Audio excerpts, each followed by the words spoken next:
Good morning mga ka-chicks. Maglo-load po tayo ngayon, 150 heads.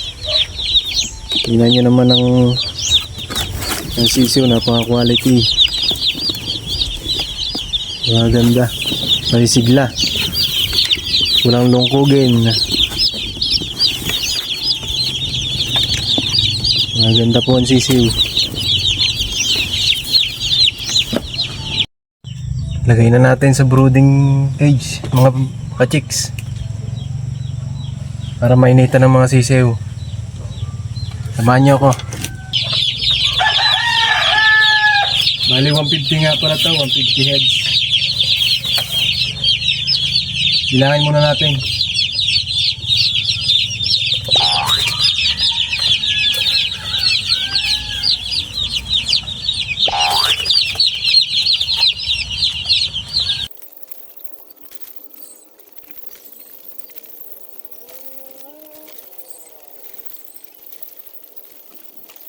Bale, meron tayong 156. May 6 na hiling sa 150.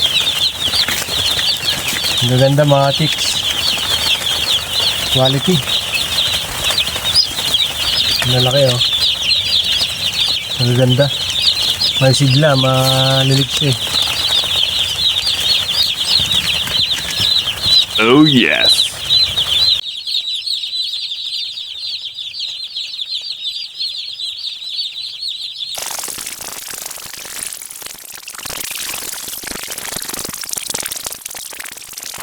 Ang ilalagay nga pala natin mga ka-chicks sa day 1, asukal. Ilalagay natin yung tubig.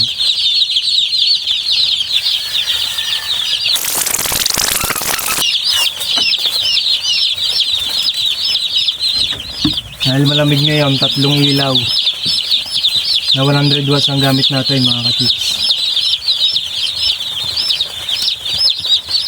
Ang ratio namin yan ay sa 100 ay 2 na ilaw. Bali 150 to, 3 ilaw ang gamit natin. Pero ngayon, since na malamig, gawin natin 4.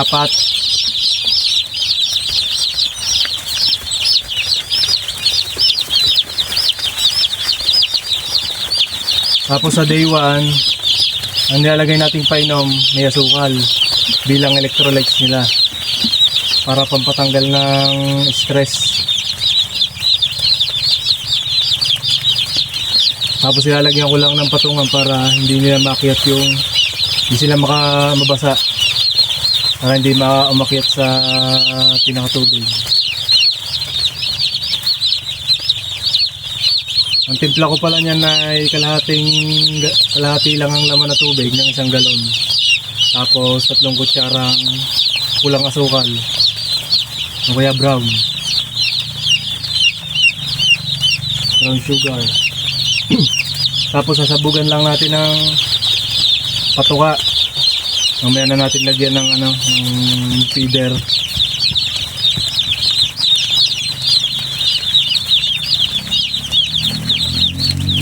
Yan muna natin sila patukain sa diaryo. Para sila umalat.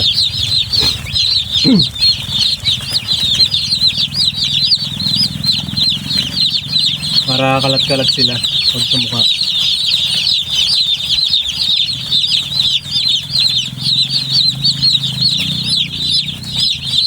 Yan po ang day 1 setup natin. Sa mga gusto pong matuto, subaybayan nyo lang po ang aking video. Araw-araw po ako mag-upload. Simula day 1 hanggang harvest. Gusto nyo rin ng ganitong sisiw, umorder kayo sa akin.